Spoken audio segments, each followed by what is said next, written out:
ఏది అయినా ట్రై చెయ్యి ఆచి చికెన్ మసాలా. ఆచి చికెన్ మసాలా. ఒకప్పుడు స్క్రీన్ మీద విజువల్స్ అద్దరిపోతే విఎఫ్ఎక్స్ ఇరగదీశారా బాబు అనేవాళ్ళు. కానీ ఇప్పుడు అలా కాదు. ఏముందిలే ఏఐ వాడేసి ఉంటారు అంటున్నారు ఆడియన్స్. దీంతో మన మేకర్స్ కి కొత్త టెన్షన్ మొదలైంది.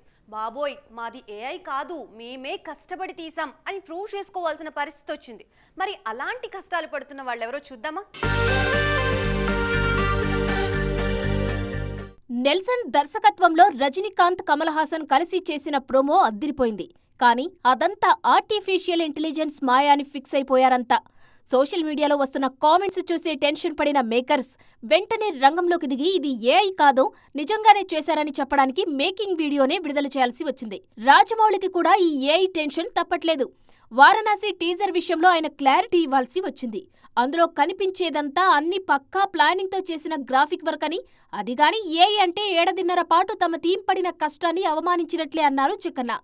అంతటి దర్శకుడే ఇలా వివరణ ఇచ్చుకున్నారంటే సిచ్యువేషన్ అర్థమైపోతుంది కదా. స్వయంభూ విషయంలో నిఖిల్ కూడా ఈ ఏఐ పుకార్లకు చెక్ పెట్టారు. మిగతా సినిమాల్లాగా షార్ట్ కట్స్ లో ఏఐ వాడుకోలేదని, ప్రతి ఫ్రేమ్ వెనుక ఎంతో మంది టెక్నీషియన్ కష్టముందన్నారు.